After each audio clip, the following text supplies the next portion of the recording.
来看台中这东区有一间菜馆行，伫29暝含初一，这大路头含菜馆口拢有出现这100班，去面真侪民众来食买。咱若讲到南屯呢，有查甫人趁菜馆行内面一名女性无注意的时阵，甲伊的菜馆口头摕走，扣了后有着奖，佮去换钱，这被害人是当场报警察。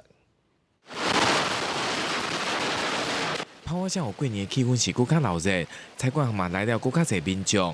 原来这间位伫台中东区的菜馆行，连续2天都有人中了100万。2000元的刮刮乐，还有大乐透100万大红包的100万都有，连续2天，每天都开一组。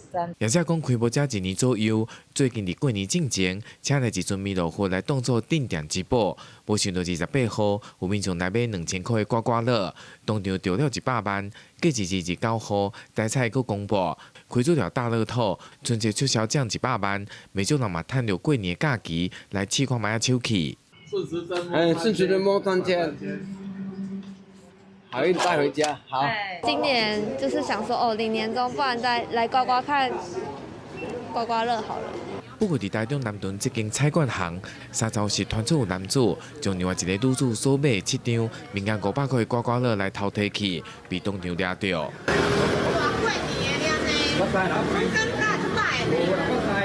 将刮刮乐拿去柜台兑奖，换得2900元现金，并占为己有。